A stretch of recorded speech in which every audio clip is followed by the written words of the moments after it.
Bonjour, aujourd'hui je vais vous montrer comment torréfier son café à la maison avec du matériel ou sans matériel. On va regarder un peu avec du matériel aujourd'hui. Mais d'abord je vais vous montrer un petit peu le café vert non torréfié, ça donne ça. Donc vous voyez c'est des grains qui sont plus petits que les grains torréfiés, qui sont en même temps très durs, hein, vraiment très très durs, on dirait des petites pierres. Et donc on ne peut pas les croquer sous les dents, hein, sous la dent, c'est pas possible. Et qui ont une couleur légèrement verte, hein, c'est pas tout à fait vert, mais c'est légèrement verte. À l'odeur, ça sent rien, ça sent un petit peu l'herbe, on va dire ça comme ça. Donc ça n'a pas encore du tout l'arôme du café. L'arôme du café en fait va se développer uniquement pendant la torréfaction. Pour l'instant, ça n'a aucun goût et quasiment aucune odeur. Alors, comment faire pour torréfier son café?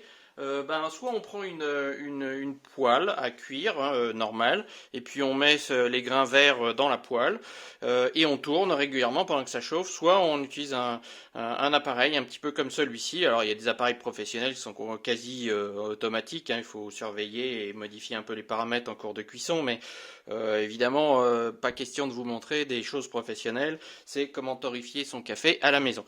Alors moi j'utilise cette petite machine, depuis quelques temps déjà, et ça marche plutôt pas mal. Alors c'est une machine qui a un tambour en fait en acier qui permet de mettre les grains. Donc là je mets 150 grammes en fait de café vert. Donc le café vert, on ne le trouve pas dans le commerce très facilement, il faut l'acheter sur des sites web spécialisés. Vous ne le trouverez pas normalement au supermarché. Alors donc ça c'est la seule petite difficulté en fait de l'opération. Alors donc une fois qu'on a mis le café vert dedans, on peut refermer la petite trappe. Et puis ici nous avons un réchaud à gaz de type classique, hein, camping, et donc avec une cartouche de gaz toute simple. Et puis donc on peut l'allumer. Voilà, donc là le gaz est allumé. On peut faire tourner. Donc ça fait un petit peu de bruit, mais c'est raisonnable. Et ici j'ai un petit thermomètre. Alors je vais essayer de le mettre comme ça. Donc au départ là on commence, on a 50-60 degrés assez rapidement. Et au fur et à mesure ça va monter. Donc ça va monter, ça va monter. Donc le thermomètre... c'est quelque chose qu'on trouve un peu partout, hein. C'est un thermomètre avec une sonde comme ça. Donc il faut prendre un modèle qui marche jusqu'à quelques centaines de degrés. Sachant qu'on ira rarement au-dessus de 200, 210, 220 degrés.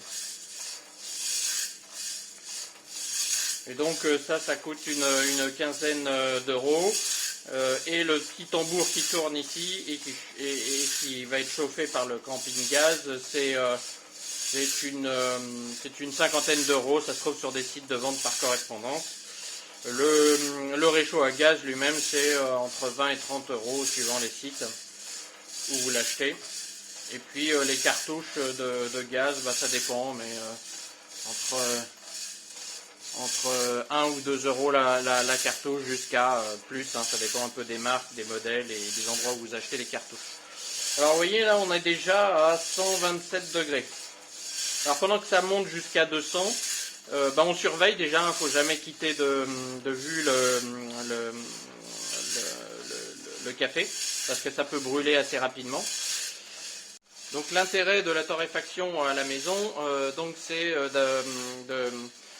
non pas d'avoir les grains de café qui sont sous vide et déjà torréfiés. Ça aide un petit peu, mais ce n'est pas le plus important. Le plus important, c'est de torréfier juste avant la consommation. Enfin, juste avant, donc c'est raisonnable, hein, on va dire une semaine avant la consommation maximum. Ça peut être 2 semaines, mais voilà, c'est l'ordre de grandeur. Alors pourquoi? Parce qu'en fait, les qualités de goût, les qualités gustatives du café vont, après la torréfaction, se perdre très très rapidement. Et donc le café va devenir de moins en moins bon avec le temps. Donc en fait, il faut torréfier quand on a besoin de consommer et non pas l'inverse. Alors vous voyez que là, au fur et à mesure que ça monte, là on est déjà à 173 degrés, donc ça va assez vite hein, quand même. On voit que le café il perd une petite peau. Alors cette petite peau, c'est normal, hein, elle tombe. Et c'est bien qu'elle tombe parce que en fait ce n'est pas une peau qui est très conseillée de consommer. Elle n'est pas très digeste et elle n'est pas très bonne pour la santé. Donc cette peau là, on la laisse tomber. On va l'éliminer, même s'il en reste un petit peu quand on fera la récolte, hein, entre guillemets. Et c'est bien que ça s'évacue. Alors là, ça commence déjà à sentir un petit peu. Donc on a commencé avec quelque chose qui sentait un petit peu l'herbe, mais très très léger. Et là, on commence à avoir quelques odeurs qui émergent. Alors ça reste encore des odeurs, pas encore tout à fait de café, ou en tout cas de pré-torréfaction. Et on voit que le grain il a commencé à changer légèrement de couleur, d'où l'intérêt d'avoir le hublot pour voir effectivement la coloration. Alors on entend aussi, si vous écoutez bien, on entend aussi le grain qui commence un peu à crépiter. Voilà, vous voyez. Donc pourquoi? Parce qu'on a dépassé 190 degrés, on s'approche des 200 degrés. Et donc là, il va falloir que je commence à réduire un petit peu le gaz.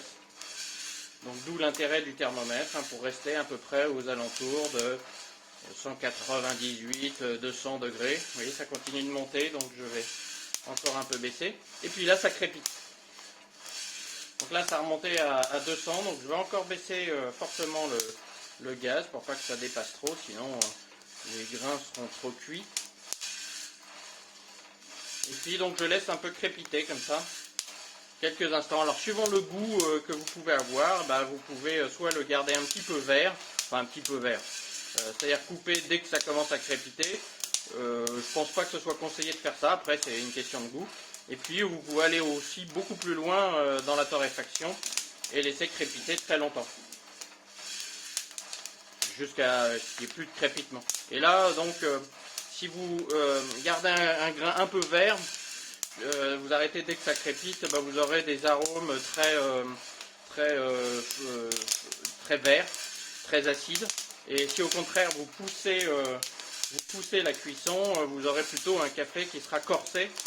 Et plus on pousse, plus en fait le café aura perdu beaucoup de sa subtilité. Donc il y a un juste équilibre à trouver. Donc là, ici, j'ai commencé à arrêter la cuisson. Donc j'ai coupé le gaz. Vous voyez que ça continue à fumer. Et là, on a une vraie odeur de café pour le coup. Et la température commence à baisser. On est à 175 degrés. Donc ça fume, hein, comme vous pouvez le voir. Donc en général, on ne fait pas la torréfaction à la maison comme je le fais ici pour que ce soit plus joli, plus pratique.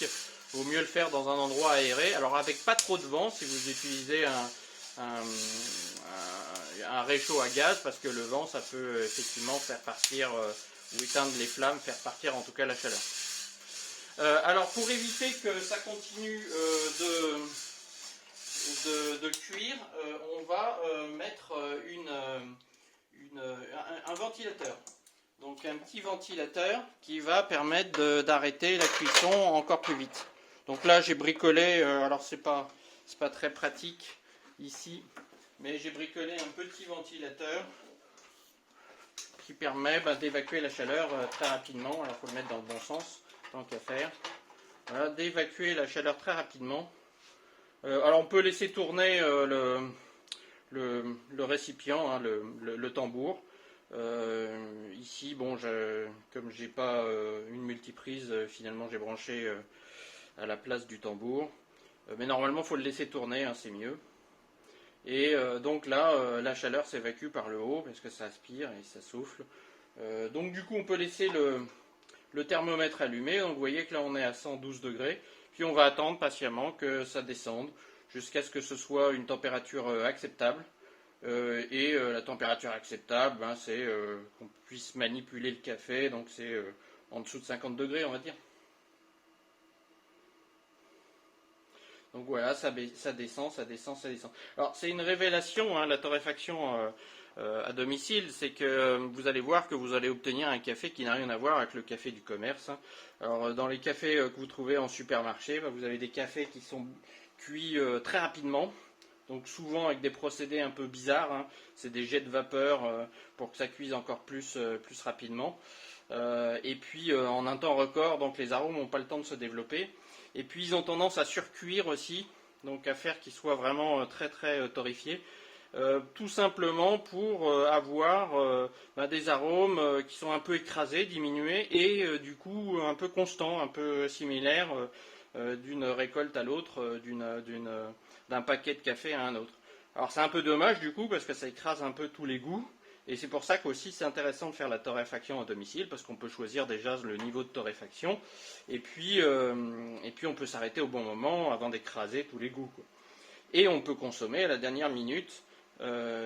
Et donc là par exemple moi je fais du café une fois par semaine, donc on ne peut pas le consommer tout de suite, il faut attendre une ou deux journées, donc il faut avoir une petite réserve d'une ou deux journées, puis quand on voit qu'il ne reste plus qu'une ou deux journées de café, là on refait une fournée, et 2 jours après, quand le café aura un peu respiré, là on pourra le consommer. Donc là cette fournée de café, là, je pourrais la consommer dans 1 à 2 jours. On peut le consommer tout de suite, hein, mais les goûts ne se seront pas encore bien développés, donc il sera un petit peu moins bon. Mais sinon, il n'y a pas de contre-indication à le consommer tout de suite. Et puis, avec 150 grammes, là, moi je suis un gros consommateur de café, j'en aurai pour une bonne semaine.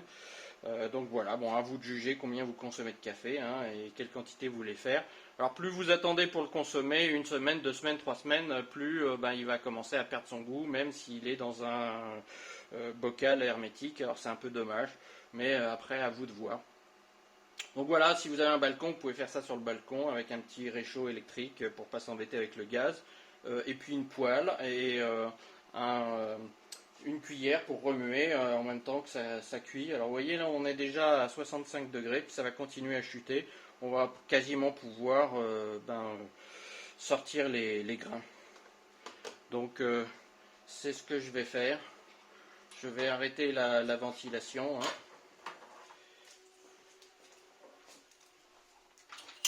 Alors là ça a fait beaucoup de fumée, donc je vais ouvrir un petit peu. Ça a fait aussi pas mal de saleté comme vous le voyez.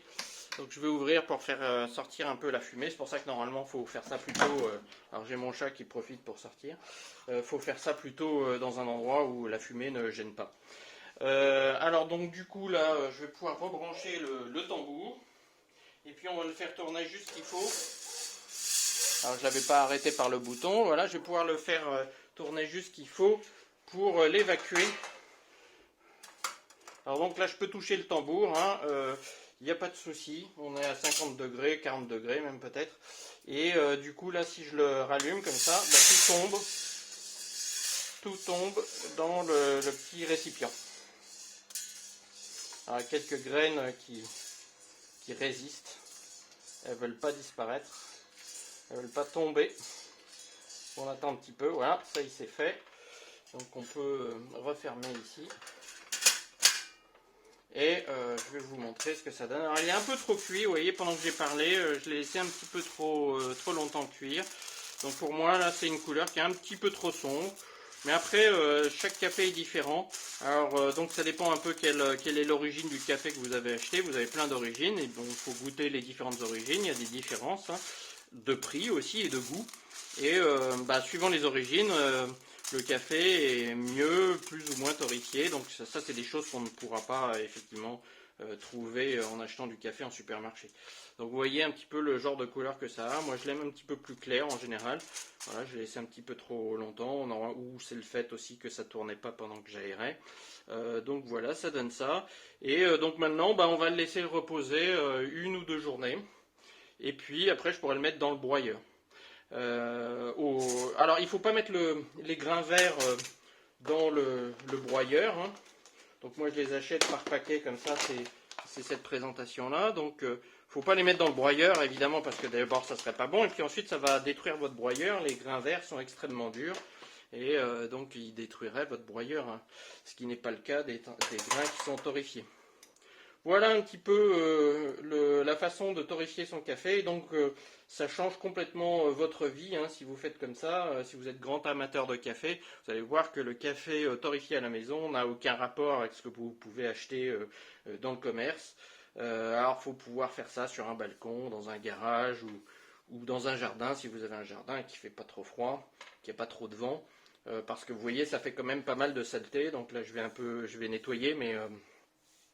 Normalement, je fais pas ça à l'intérieur, hein. C'était juste pour la vidéo.